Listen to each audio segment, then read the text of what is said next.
Well, a very good afternoon and welcome wherever you are, whether you're in the beautiful province of the Eastern Cape, renowned as the province of the legends, the home of the legends.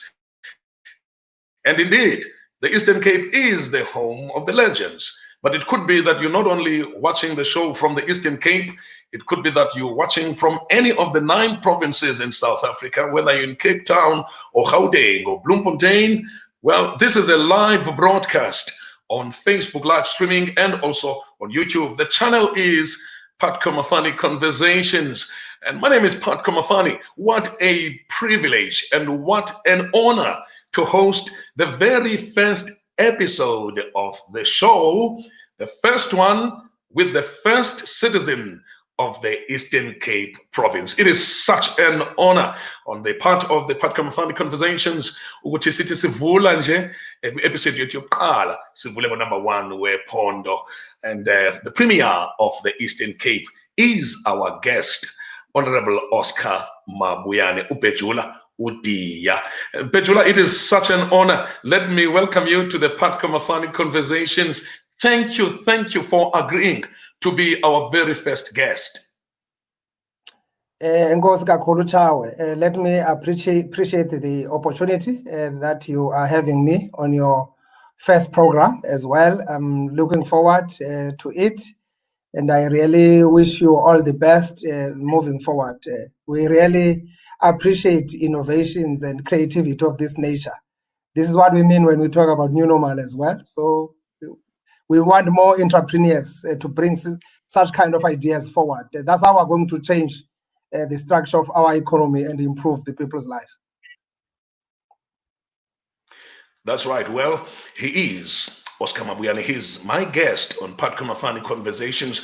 I think, Bejula, even before we go to some of the burning issues that probably give you a sleepless night as the premier of the Eastern Cape, let us begin, take one step backward and share with the viewers the Provincial Development Plan, the PDP, because it is important for me that we begin there, so that we can look at what is it that can make the PDP to be a realizable phenomenon, and what is it that would threaten the Provincial Development Plan? What time frames and what is the vision from a development point of view of the Thank you very much, Chawe. Your signal, though, sounds a little bit bad. The PDP is the vision that we are having, and that's what directs us to navigate the development of our people in the province.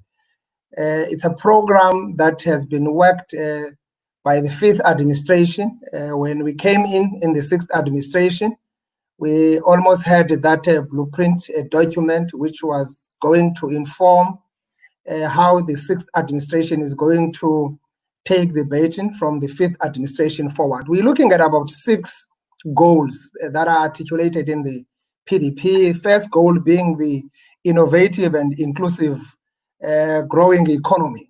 We've got to grow the economy, but it must not be a jobless economy. It must be an inclusive economy.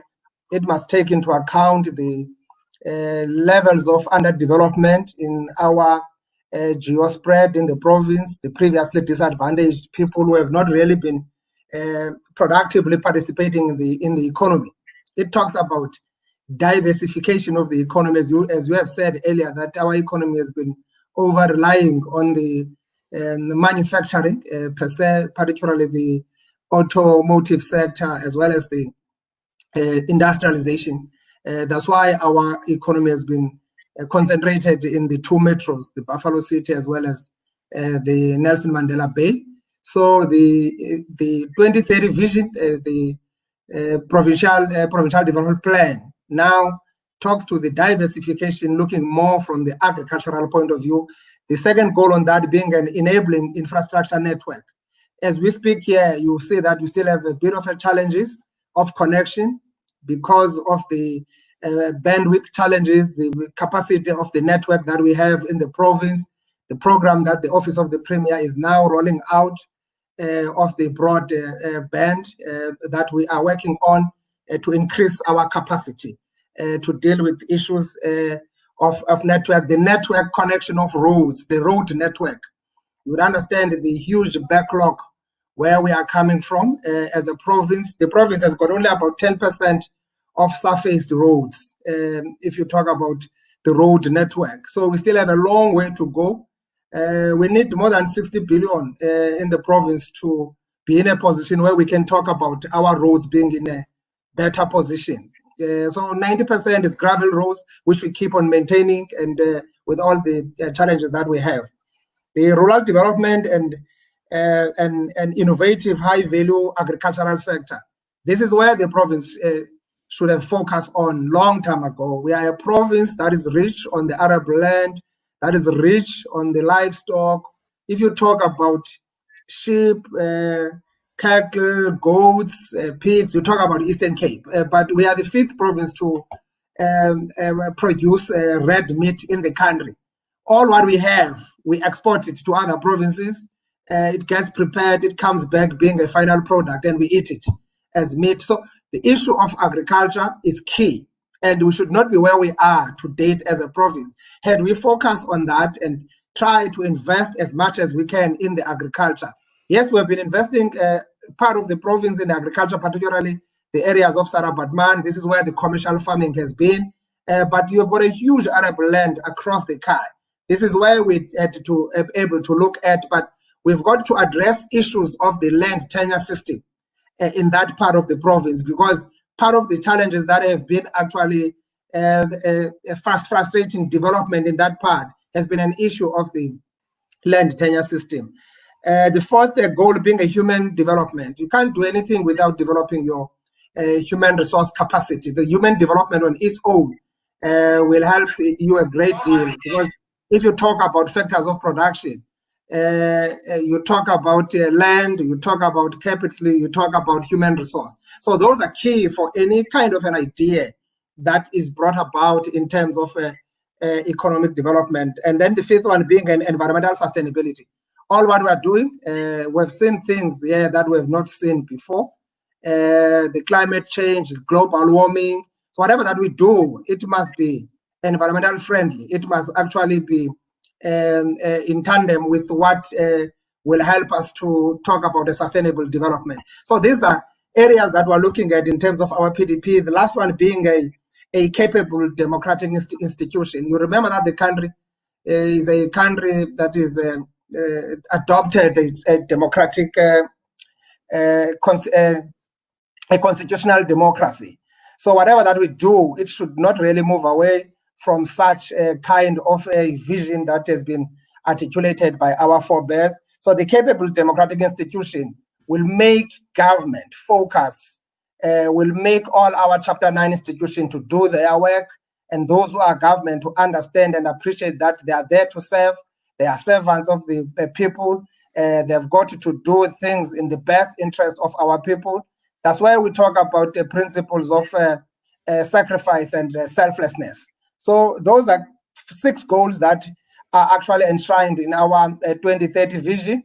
We talk about a province that must be a province that we want, a province that gives its citizens boundless opportunities, a province that must broaden horizons of its people. So we are actually in that space. If you talk about the PDP, we were to start that process if we were not really disrupted by COVID-19, the pandemic, but we had to improvise, because that's a goal. We've got a 2030 vision, 10 years program. So in 10 years' time, kids that are born in this year must actually have a total different life experiences in 10 years' time as compared to kids that would have been born in 10 years back. So we are working around that, and we believe that we can achieve these kind of targets if we are able to address certain fundamentals, stability in politics in our province, and getting capable people, visionary leaders, leading government.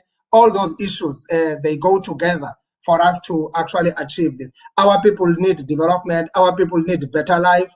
We've got to address their livelihood. That's why, if we talk about COVID-19 now, we had to find a way of balancing saving lives with the livelihood, because at some point, the same economy must still continue talking to the same issues that we have actually articulated from our State of the Province address.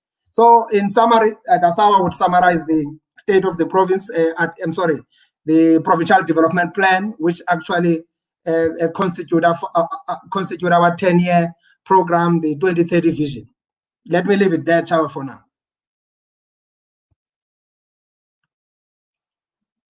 Yes, Chawa, are you there?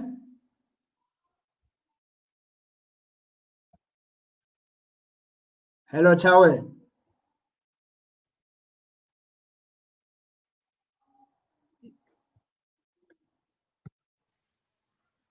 Your network, Chawe, is giving you some flames. Yeah, I noticed that, but I hope we find now. Just before, and as I've been following, the way you've been unpacking the entire provincial development plan, it's amazing, and I probably missed out on the part where the province has probably a vision about women participation in agriculture, in farming.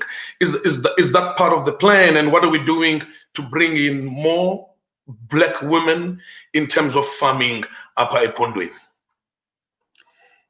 Definitely, Tao. If we talk about an inclusive growing economy, we talk about active participation of a majority of our people in the economy. And we can't have a growing economy if it only caters for the few minority in the system. And the Office of the Premier is tasked to champion the mainstreaming of designated groups. Designated groups include the young people, include women, include people with disability. So women, as people who are also constitute majority percentage in our population, have to be factored into any plan that you can articulate. No plan can be successful without women taking a center stage. That's why in government, we've progressively introduced policies that talk about affirmative action, that talks about the equity, giving women capable as they are, that opportunity to lead even in government. So those are programs that the ANC government has brought in place. So if we talk about an inclusive, growing economy, we talk about all such elements, including women being at the center stage of that. Well, the participation spotlight, and with growing numbers of unemployed graduates as well. And I don't think the Eastern Cape is immune to the general South African problem and phenomenon where young people who are sitting with qualifications still find themselves unemployed. Is this your worry as the Premier of the province? It's a nightmare, not just a worry. It makes one to have sleepless nights. It's a time bomb when you have young people in majority, most of them qualified, being unemployed. So if we are able to get our act together on growing the economy, those are opportunities that should be able to be opened up for such number of young people. Yes, of course, we have tried to put in place certain interventions to ensure that we get as many young people as possible. You know, part of the challenge that this province has been suffering from being a labor-sending province, the outward migration has its negative effect on our equitable share.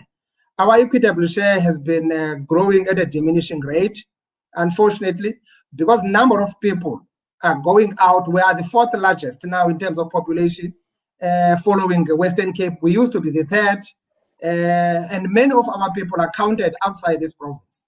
And that equitable share is actually a budget that gives power to the province to address these problems. That includes the social infrastructure backlog that the province has been having.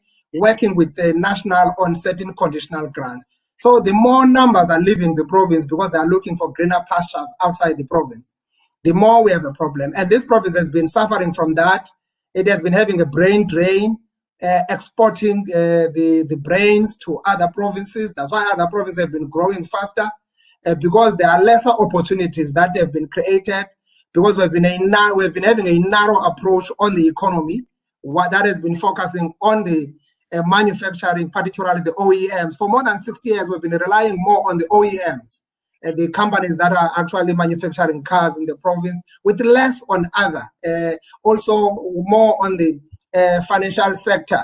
But we've got a bigger option if we diversify our economy. Agriculture is our gold. Oceans economy is our gold. These are things that we're introducing in this term that we're talking about.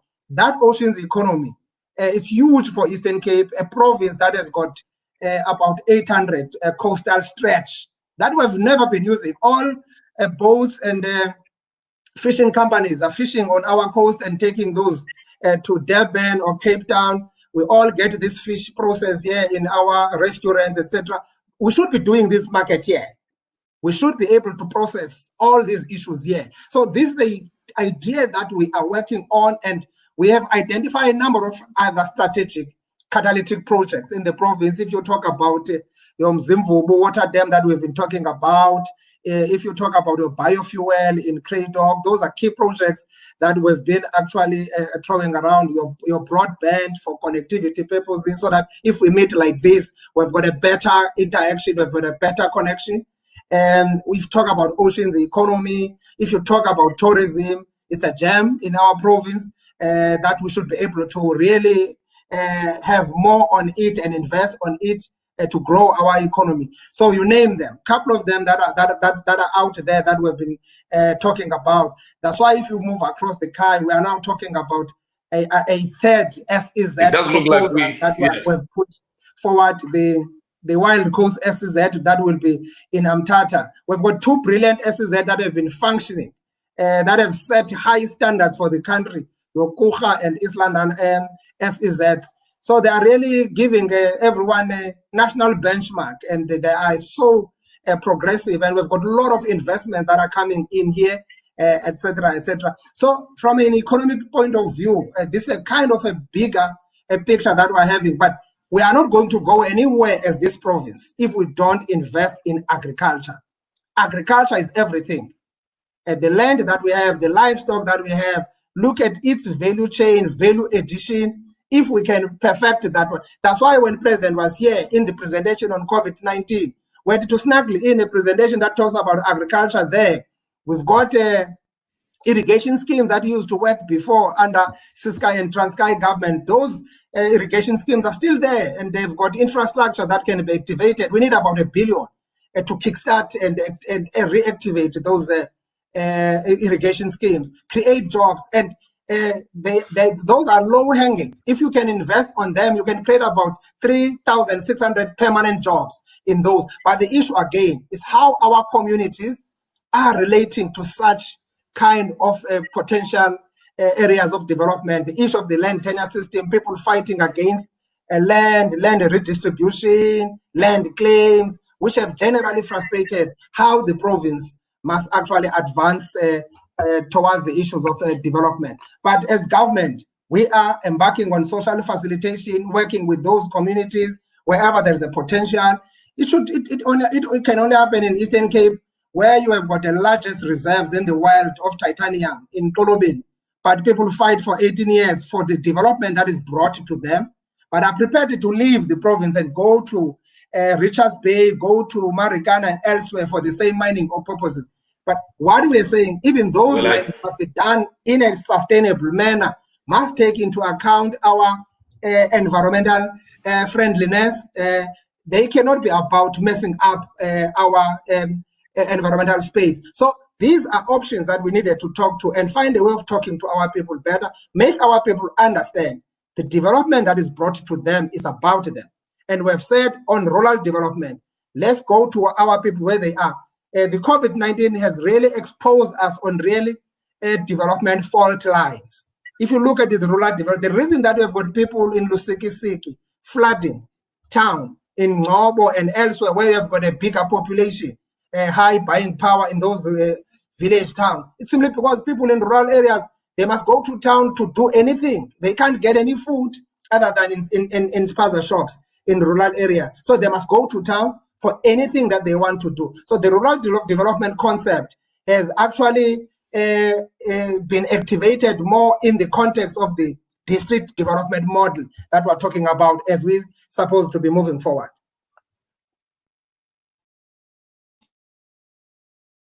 Yes, sir. Well, dear, I'm glad that you're touching on.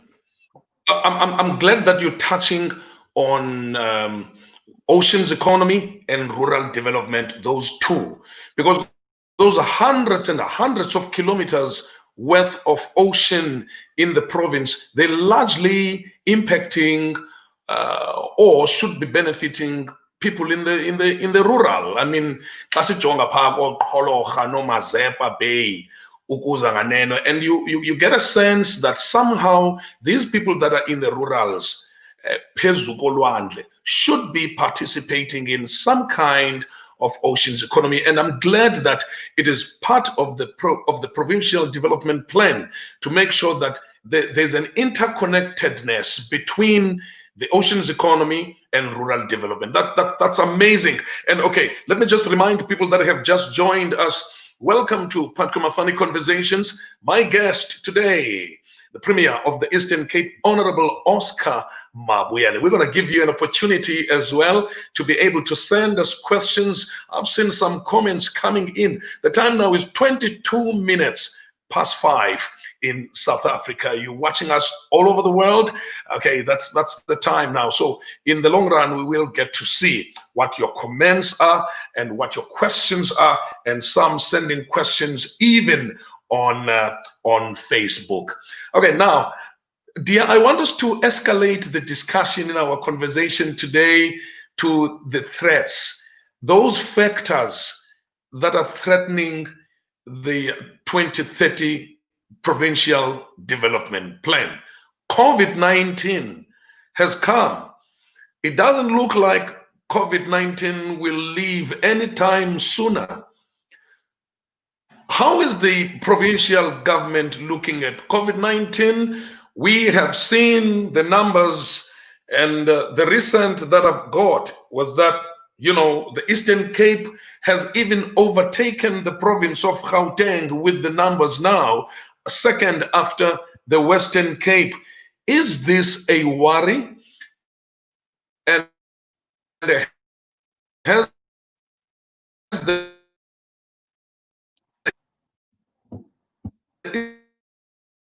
Eastern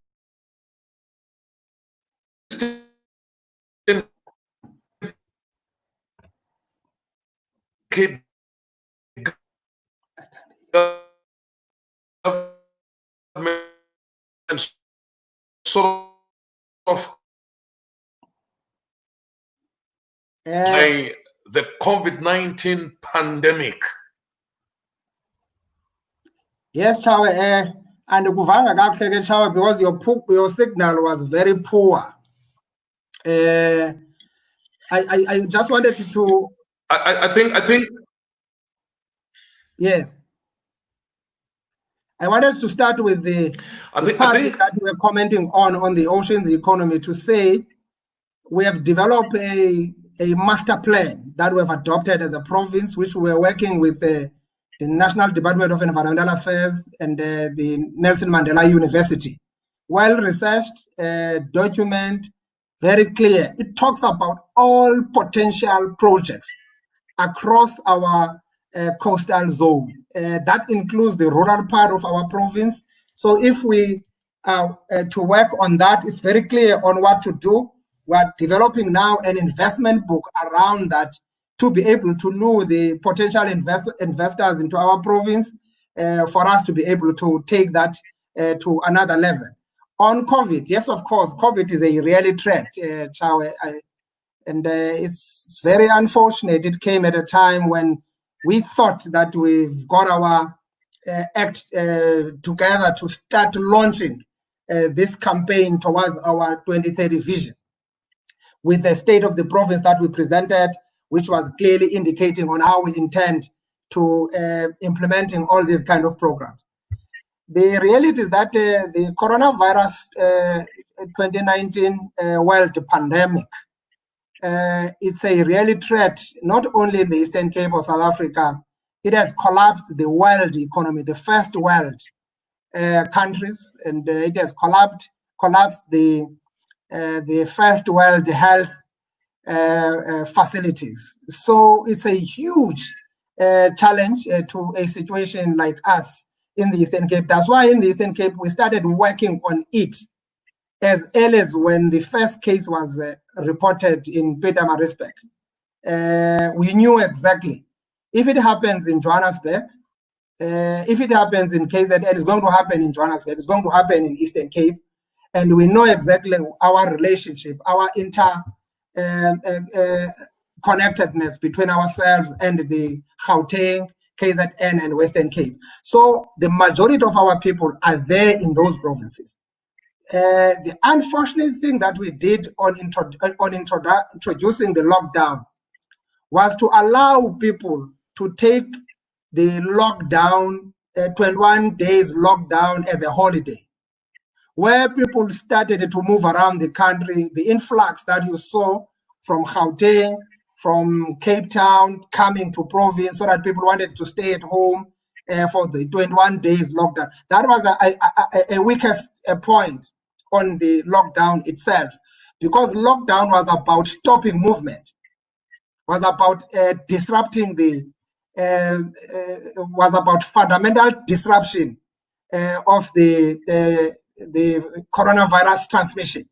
And we know it only moves with people. It can't move alone. It doesn't move on its own. Where people move, it is there. Where people come together, it is there. That's why we've actually put together all these regulations that seeks to limit the bigger numbers of people coming to the congregations, churches, funerals, etc., was exactly to find a way of limiting the spread of this virus. Our first case was on the 21st, when we were supposed to be celebrating the Human Rights Day. We got a first case of COVID-19, which was reported in our province.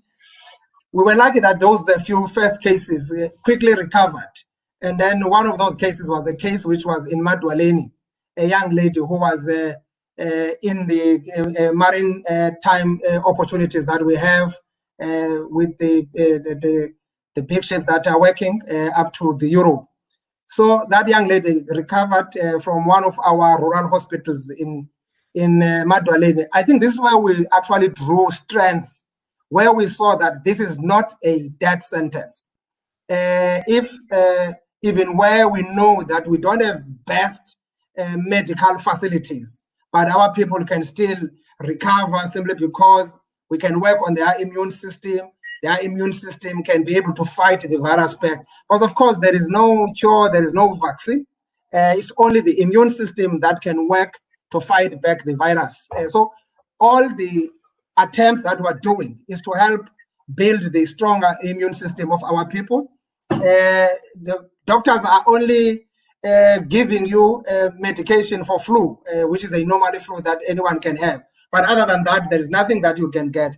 Yes, of course, numbers have been surging since then, and we knew that we are likely to go up to the level where we are, even our reports, even our scientific analysis projection, as we have also established our data center with the EXEC to look at all these, and our epidemiologist work that has been also showing that we are likely to grow numbers because of the same location of the Eastern Cape and how it relates to provinces like Western Cape. The more you get more numbers in Western Cape, at Khayelitsha and others, those numbers they reflect Eastern Cape. That's why you've got all these long influx traffic that comes into the province over the weekend, taxis, funeral parlors that are bringing bodies. It has been like that even before COVID-19. That's how we have been having that kind of a situation. So we are there where we are now, just above 2,500 positive cases. But what gives us more hope is to have, out of that, 5,000 cases, 4.5 cases, let me just be sure. Yes, it's about 4,500. Yeah, it's a 4.5 and 26. Out of that, correct, we've got 2.4 people who have recovered, which is a good story. Which is a good story to tell, because it now tells you you've got about less than 2,000 active cases. Because all those who have recovered, they no longer having coronavirus. They are negative on coronavirus. They've recovered, but because they are calculated as part of stats that has been actually recorded as positive. But we are more inspired to see such. But we knew, because the population profile of our province is the province with more younger people and more older people, because we have younger kids here who are going to school. All the other middle-aged, the productive people are out of the province working, and older people, many of those who are coming from work, retiring, etc., they are found in our province. These are people who have got challenges of other medical conditions. So the heterogeneity of their comorbidities creates more problems that we see of number of our people being infected, also being dying, But if you look at the trends, funerals have been a problem to us. I can't think of anything other than funeral that has caused a lot of damage. And we've been talking to our people from the day one. Good people, stay at home. Let's change. This has changed our socio-cultural behavior. How we have been doing things. We're no longer talking funerals, we talk about burials. Let's change our attitude around it. We've been talking to people, we've been making this plea, we've been appealing to them to say, stay away from this. 50 people in a funeral, only close families who are allowed, but you still have people going in numbers, still continuing with the way that things were done. But the majority of our people ended up realizing this is a danger, and we've seen a lot of improvement, a lot of compliance, I must say. Churches also coming on board. That's why in the province, in the structure that deals with this, we have the Provincial Command Council, which works via the JOC, provincial JOC.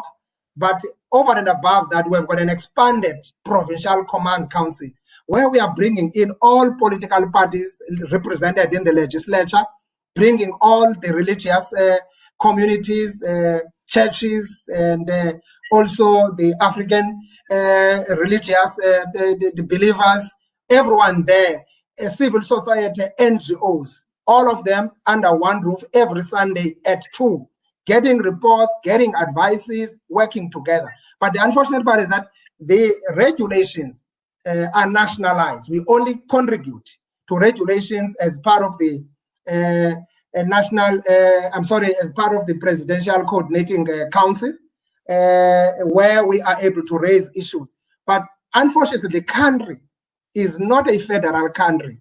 Is a unitary country. Its economy is interdependent. No province can function alone without other provinces to have its economy moving forward. So all these alert levels that have been introduced were amended because we did a good job scientifically to introduce that lockdown at that time to really try to manage it, flattening the curve. Had we not done that, and it's also the science tells us, would have been worse than where we are as we speak in terms of the level or the rate of infections. So we've done a great job to manage that, but the inevitable is unavoidable. The surge in numbers is still going to continue as we are easing the lockdowns, going into risk-calculated lower levels, level 4, level 3, alert level 4, alert level 3, going down, is to also open up. You can't have all people dependent on food parcels.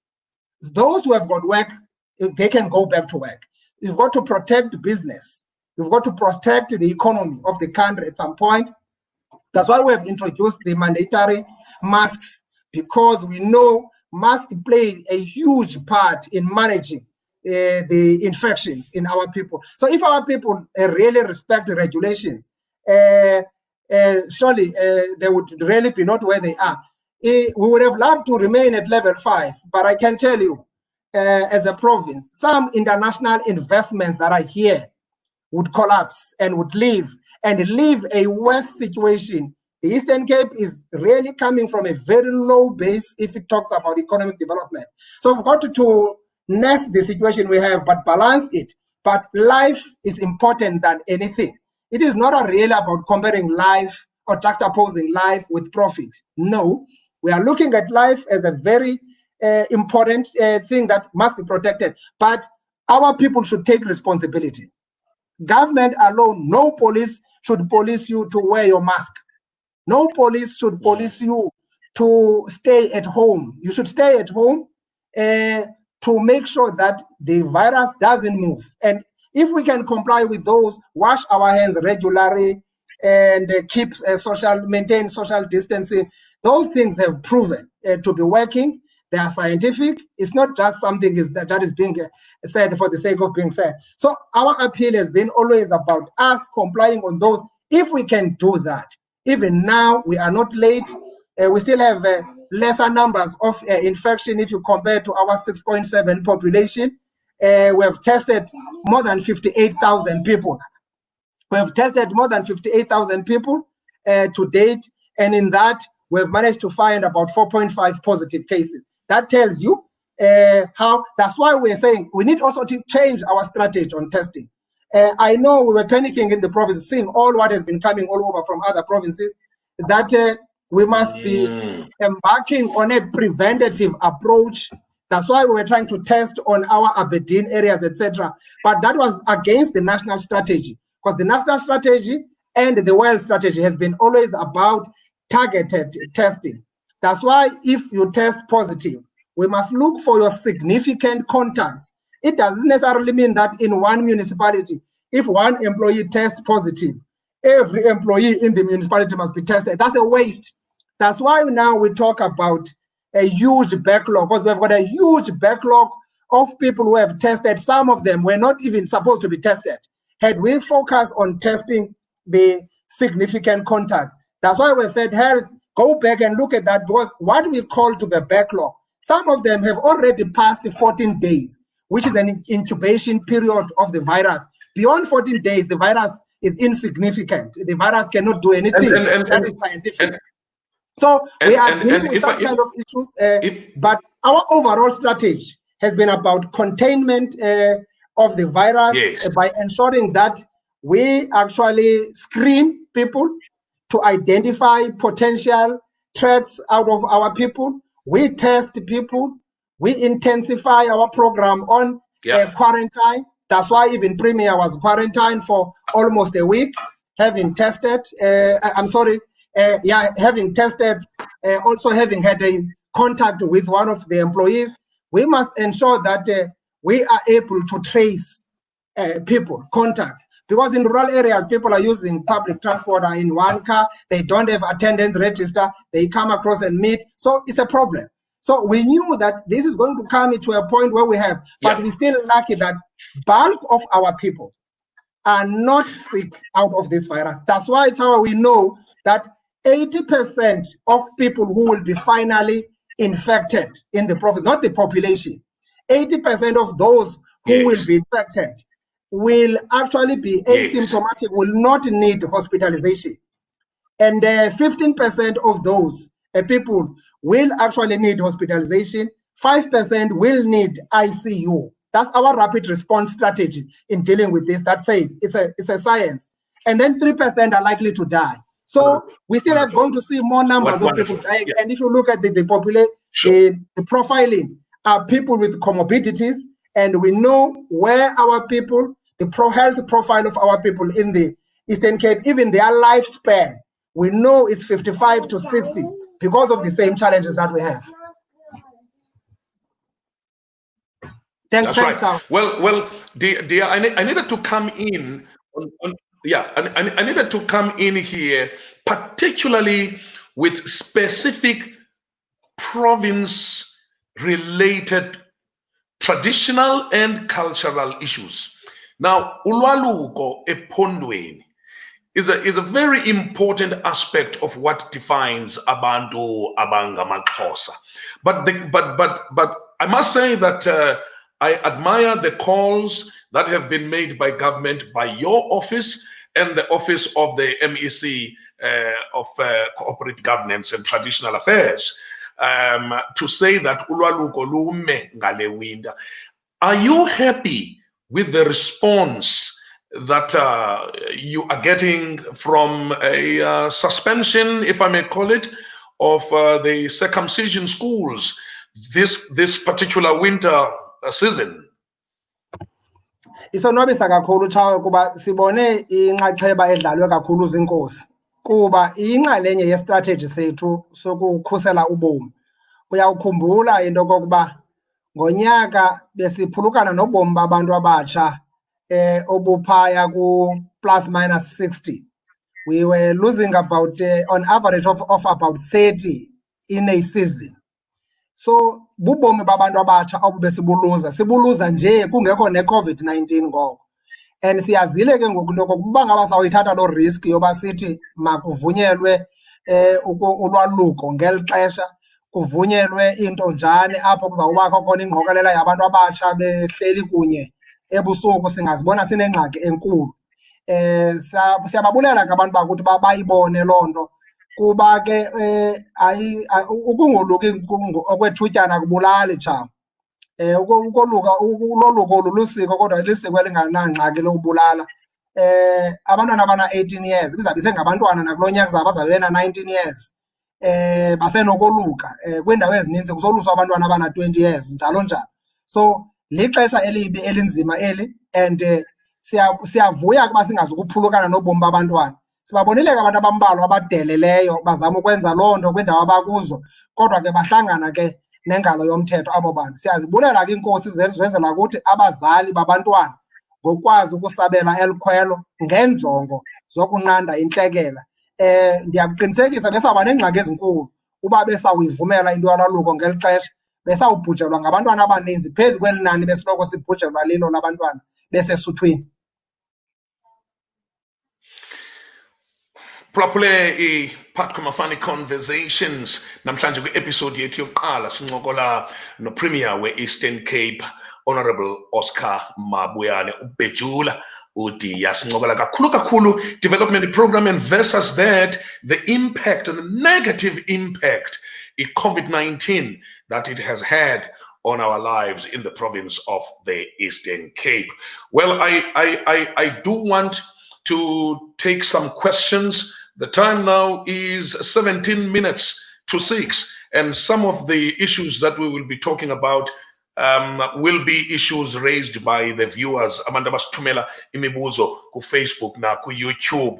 Usivu kakose ufaku, and I think umbuzo wakhe Bejula goes to our initial discussion about taking back the province to a time when the province can reintroduce or irrigation schemes ngoba iba khona outcry kubantu who have seen the legacy of what used to happen in the former Transkei and in the former Ciskei when there were irrigation schemes. And Sivu Kosa's question is, any plans to get textile imports to be manufactured in the province as it was a couple of years ago, and decades ago in Dimbaza, Zwelicha, Bika, Etuwa, Nakongcobo, Pa, Nakwezinye Indawo. And I think he is raising a pertinent question in terms of making sure that the infrastructure that is at Fort Jackson, the infrastructure that is in Dimbaza, the infrastructure that is in Mbika, Etuwa, Nasemtat,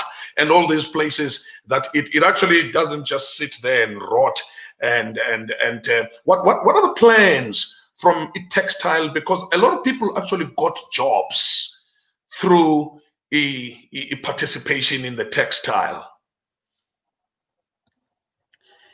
Thanks to Uputsivu. I-part yale plan bendizama uyi-articulator phaya ekuqaleni that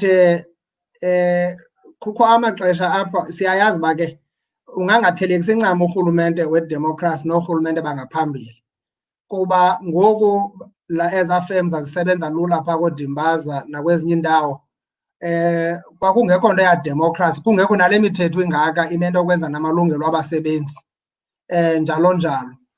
Kwakubulawulwa ngegqudu, wawusiya uba uyafuna uba ufuna ungayi, and kwakubekwa umthetho yindoda enye. Yiyo eza factory le nto zazikwazi uhlala pha zisebenze.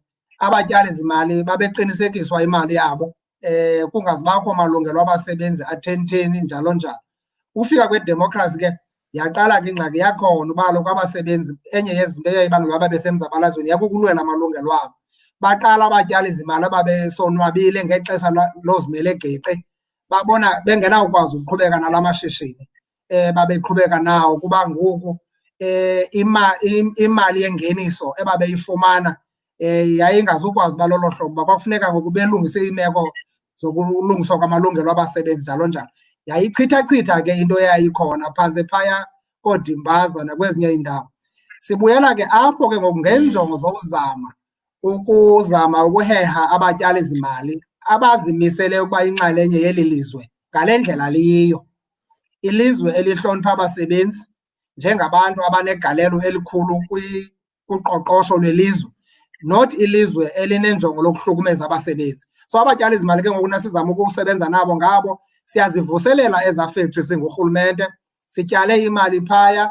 Nangoku buyaya phaa zininzi iikhampani seseziqalile usebenza uvula, siyazama kangangoko phaya kooFort Jackson njalo njalo, naphaa kooKomani Queens Industrial Park. Sizama ukuqinisa nokuvuselela la mashishini kuba siyayazi into okokuba anegalelo elikhulu. But ke into endifuna abantu bayazi into okokuba ezoqoqosho azikho lula njengoba sizibona, kuba nabatyali zimali bajonge ukwenza ingeniso. Ingeniso yabo ke ngokufuneka ibe kanti iyaqinisekiswa kwimeko abazawusebenza phantsi kwazo. Urhulumente ke unegalelo elikhulu, yiyo le nto sinezi-stimulus packages. Sinebhiliyoni apha e-Eastern Cape esiyibekileyo kule minyaka mithathu enjongo zokuncedisa loo mashishini anjalo, sincedise nabantu abatsha kwi-150 million esiyibekele iminyaka emithathu kwinto ekuthiwa sisiqalo Youth Fund. Sincedise abantu abatsha, ii-entrepreneurs eziza nee-ideas, iphaa kwa-economic development. Zizinto esizenzileyo kwezi nyanga ziyi-12 zigqithileyo ukuzama ukubonakalisa practical uba sifuna ukwenza ntoni. Sinayo phaa into ekuthiwa ngu-LRED encede iinkampani zezininzi zabantu abamnyama ezivule phaa koDimbaza nalapha kooFort Jackson nakwezinye iindawo, zincedwa phaya ngee-2 million nee-3 million. It's a fund ephaya, ayiyo loan, but kulandelwa iprocess yoba inkampani yakho mayibe semthethweni, ibe semgaqweni ukuze ikwazi ukuxhamla phaya. Sijonge iinkalo ngeenkalo zezophuhliso. I-textile yenye ye-areas of focus when we talk about diversifying. Eastern Cape used to thrive nge-textile industry. Nabo Dagama basekhona basacenga apha, so siqinisekisa loo nto usebenzisana nabo nazo ezaa factories eDimbaza. uDagama makaqhubeke esenza enantsika lo mkhaphu wakhe elilaphu lakhe maligqithele kwezaa factory liyokwenza ezi zinto zifunwayo njalo njalo. So sizama ukudibanisa ke le value chain kule economy nokujonga indlela esityala ngayo imali nozama ukuqoqosha indlela urhulumente asebenza ngayo. Akululanga ke mandiyithethe ukuba xa kufuna kutshintshwe ezinye iindlela ebesele ziqhelekile zemnandi zilula, zikwazi ukunkekisha indlela ethile kubantu abathile. Xa uthi yeyi makungaqhutywa ngolu hlobo ngoku makubhekwe ngapha, bakhona abantu abaqhankqalaza ukuba udisrupta i-comfort zone yabo.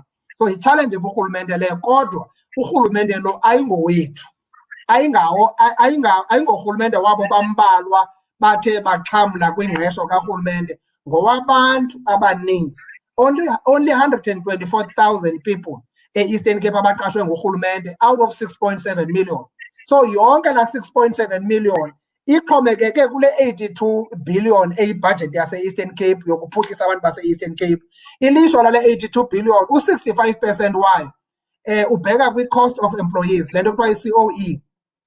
So ithetha ukuthi sinabantu abaninzi asibaqashileyo kuba sadibanisa abantu ababesebenza phantsi kweTranskei, phantsi kweCiskei, phantsi kweRepublic, kwenziwa urhulumente omnye. Urhulumente wayengenawukwazi ubagxotha abo bantu, basekhona basasebenza. Yiyo le nto sisenorhulumente onjalo, sisenemali enkulu esiyityala phaya koorhulumente phaya kwimivuzo yabasebenzi nezinye izibonelelo zabasebenzi. So sinyanzelekile ke ngoku sibe nezinye indlela ezibhetele zokukhulisa uqoqosho ukusebenza no-national through i-IGR njalo njalo.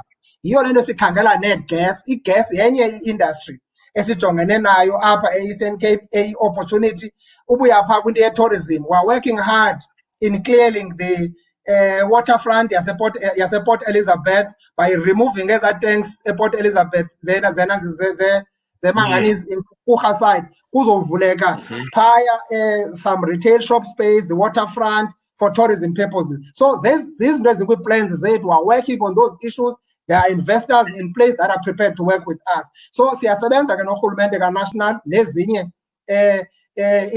agencies karhulumente Transnet njalo njalo ukuqinisekisa buyayijonga i-state of the province ebesisidaka ngoku ngoMarch okanye ngoFebruary. Besicace gca besinga-second guess pha, besingakhi nto nje esizicingayo nje emaphupheni entloko.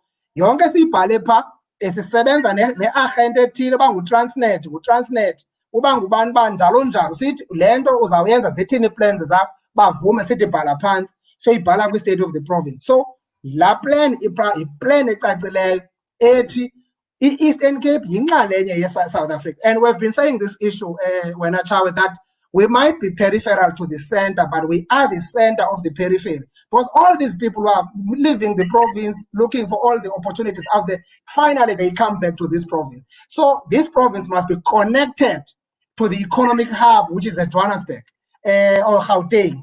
It can't continue like this. And unfortunately, it is only this province and Western Cape that are 1,000+ kilometers away from the national economic hub. So you've got to connect them. That's why you need to improve your railway lines. That's why you need to improve your connectivity. People can do business in the Eastern Cape. Eastern Cape must thrive. We are driving that narrative. We are knocking at the doorstep of every government department nationally, and our case is being heard and is being listened to. Okay. Dia, I need to come in with something that a lot of people talk about in South Africa, and somehow it may affect the impressions created to investors. Whether corruption is a perception, is a fallacy, it's a myth, or is corruption real? Particularly as the head of the province, as the premier of the province, are you worried that in the province, particularly in government, provincial government and local government, and all the municipalities, the 6 districts and the 2 metros in the province, are you worried that at some stage the efforts that are made by our government, by legislature, by our leaders, by the MECs and everybody, are you worried that corruption can threaten the route to 2030? Yes, Chawa, of course. Corruption, perceived or really, is a problem. Corruption is a cancer, is an antithesis to any development. Where there is corruption, there is selfishness. There is no selflessness.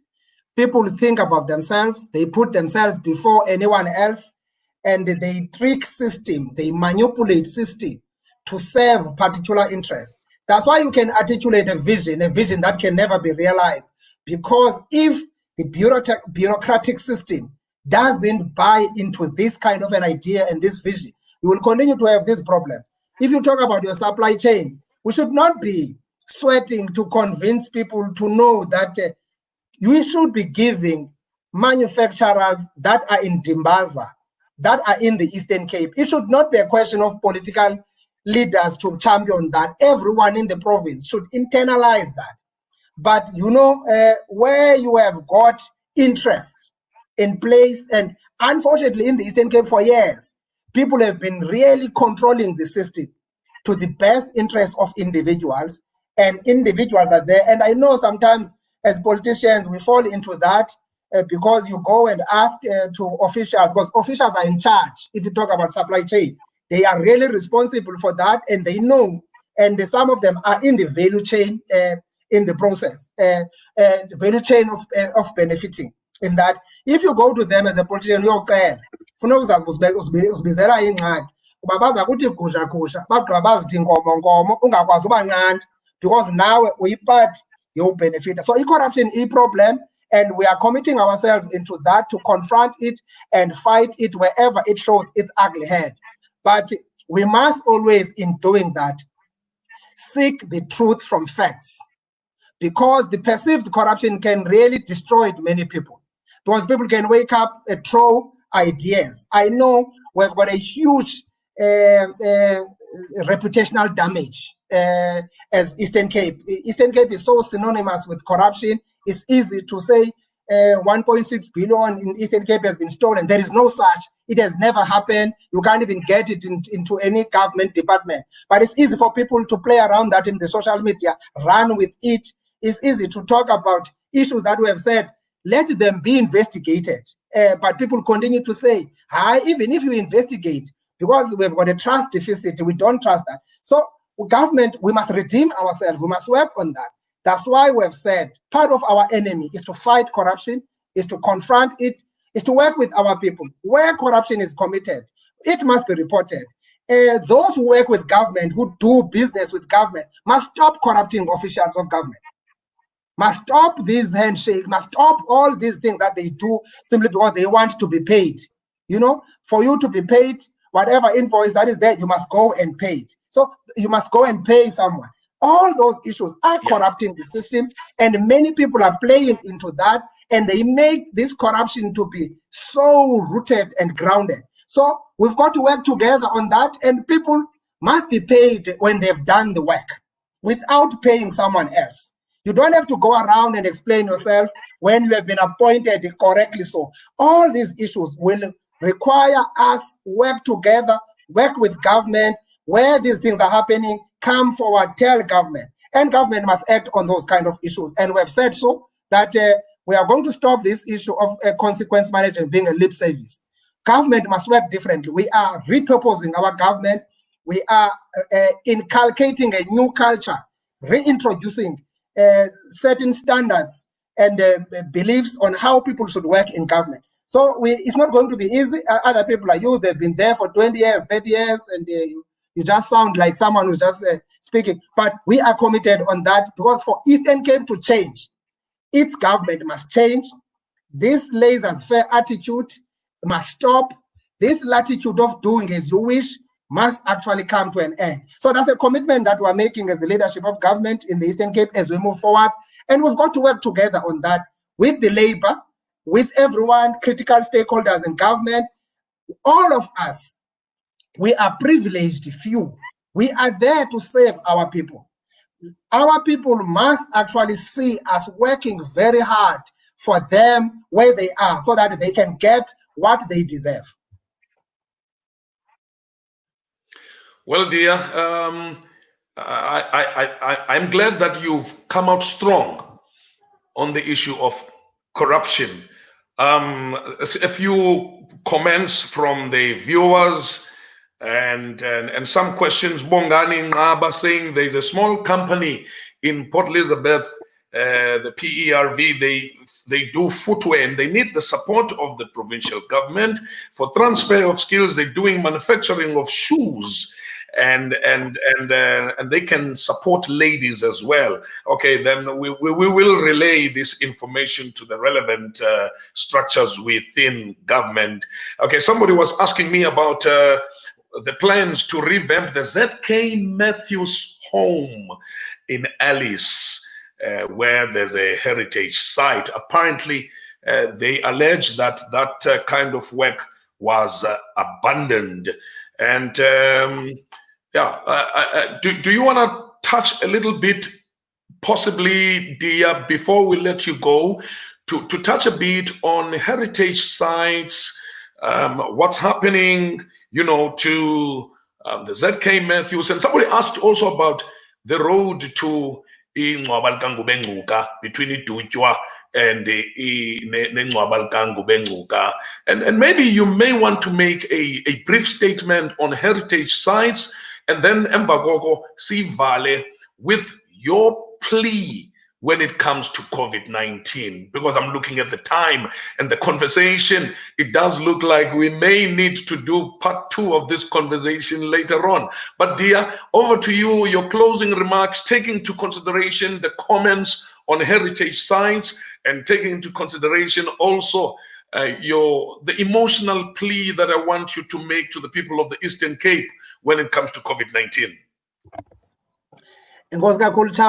I'm not sure the company that is doing footwear and PE is not the one that I once visited when I was an MEC for economic development.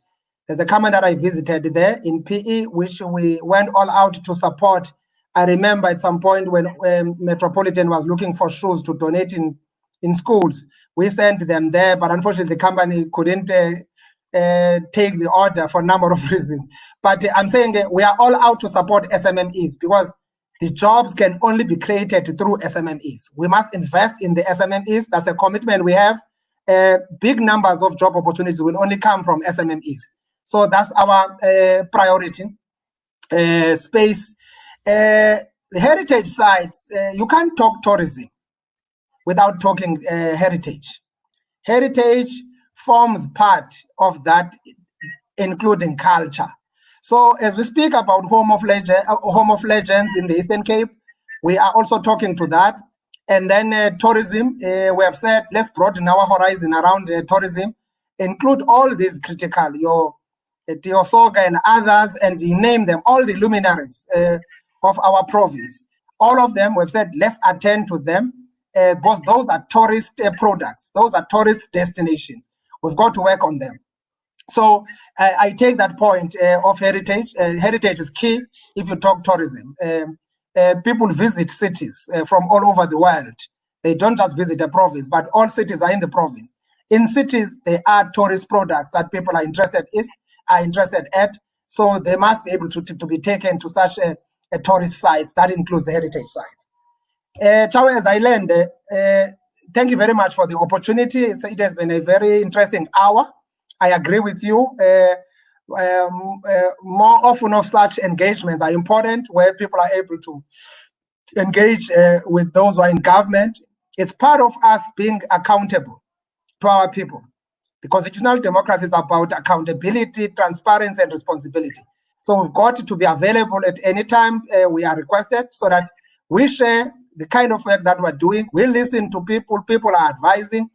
Eastern Cape won't be achieved by government alone. Working together, we can do more. All of us, we've got a role to play. Whether you are in government or not, share your ideas. We want more entrepreneurs bringing their ideas because we need such entrepreneurial skills for us to be able to diversify the economy. The economy will never be diversified if you just work on this kind of a conservative, traditional attitude approach towards the economy. But on COVID, COVID will be defeated by all of us. COVID is still going to be here. Let's brace ourselves for this. It can be here for almost a year or two. We don't know. Scientists are still looking for a vaccine or a cure. It's not yet found. All the countries in the world are busy with this. Hundreds and hundreds of thousands of people have died. We are still lucky that we're talking about numbers that are less than 100, but it is unprecedented. We've never had a situation where about 90 people died within 2 months. It's a genocide of its own. This COVID-19 is a genocide, and people must respect it, must fear it, and there will be no COVID-19 if all of us, we strictly comply with the regulations. If we stay at home, you only go out when it is necessary. There are two things. If you feel like you can't miss to go to town because you want your grant, you will go to town and get your grant and get COVID-19. Within a week, you die. You must make such kind of hard choices. You can remain with your grant in your bank, and at an appropriate time when there is no longer a huge influx in town, you take your time out, you go there. We want every individual. Take full responsibility of yourself, protect yourself, protect your family, protect your community, then the country will be safe. So if you can't protect yourself, you'll be gallivanting, doing all these things that we see. Abantu abayabulayo begqiba lonke ilizwe befuna into abangayaziyo. Siyayazi uba sinengxaki yento yotywala. Ndide ndambhalela nomongameli ngalamhla sibona ii-reports zeengozi zeemoto. sibona iiripoti zeengozi zabantu, sathi le ke yotywala noba ke uninzi lwabantu base-South Africa babukhonze kangaka, sibabonile indlela ababukhonze ngayo utywala nababuthandaza ngayo utywala. And ndandike ndayithetha le nto uba ingxaki enkulu esinayo eSouth Africa, abantu abatsha, phofu bantu bonke base-South Africa abaseli bayadawunlowuda and isegazini. Yinxalenye yalaa nto buyithetha yokonwaba. Umntu akanokonwaba engaselanga tywala. That's a problem. It's a wrong cultural orientation that we must actually get rid of. And many people end up bengena future, they collapse at early stages because of this alcoholic abuse nezinye izinto. So siyabacela abantu bakuthi bahlale ezindlini, banxibe imask xa bephumile ezindlini ngezizathu abaziphumeleyo, bahlambe izandla, hamba apha ebhekini yakho nesanitizer yakho encinci. Ubufika ebhenki uyokhupha imali before ucofa amaqhosha asebhenki, if ibhenk ayisanitize, even though besithe mazisanitize, because ndabona umbono ombi ebhayi, abantu becofa i-ATM bene-queue ende belandelelana, ungabazi noba imeko yabo injani. Phatha your small sanitizer xa ufika ku-ATM, sanitize that ATM because awuyazi uba icofwe ngumntu onjani. Uyicofe ngogqiba usanitize izandla zakho uhambe. If we do that, there will be no coronavirus. We will defeat this coronavirus. We are working hard as government to quarantine people. Siyabacela abantu mabahlukane nokudala umdinzi nekheneba kubantu aba-COVID-19 positive. Le nto yestigma irongo and izawufika kwaba bakowenu bathandayo nakuwe usalibele kudlala ngabantu abane-COVID-19. So siyabacela abantu mabahlukane nokucreata le nto rongo enyefela abantu. Yes. Yes, well, so siyabamema abantu bakuthi ke basebenzisane nathi uqinisekisa into okokuba siyilwa ngempumelelo le COVID-19 and sizakwazi ukuphumelela kuyo. Sesinabantu abaninzi asele bekwazile ukuyoyisa. Enkosi, ciao. Thank you so much. Thank you, dear. Thank you, dear. Just for you to know that there are very good comments as we say goodbye. Uzola Anthony, he says, thanks, Chawa, for the platform, and my plea to the people of the Eastern Cape, siyeke ukubukulana ngokuthi lo wayesuke Transkei, lo wayesuke Ciskei, ezo zinto zisibuyisele emva. Uprofessor Willie Tafadzwa Chinyamurindi, he is an academic and a lecturer at Forte. He says, I'm impressed by strides in the marine economy and the strides towards the green economy. Keep this up and widen the participation, and also remembering local communities, are as important stakeholders, not just big corporations, but local communities. And I think you did touch on this. Well, dear, I want to thank you. I want to thank you indeed.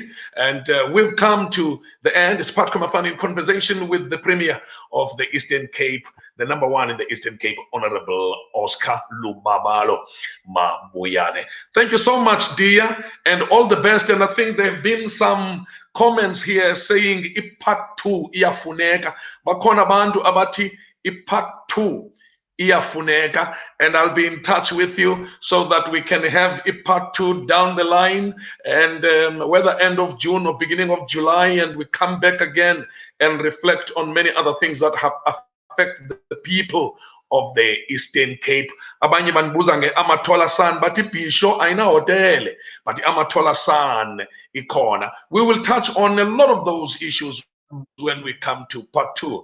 Oscar Mabuyane, my guest on Putco Mafani Conversations. Thank you so much, dear, and all the best to you, everyone that is watching, and some are watching from the United States of America. Usisfiki Swa Chuma Zimbabwe, and from Zambia. Thank you so much for joining us. Good night and stay safe. Stay at home. Goodbye. Thank you. Kosi, ciao. Thank you very much.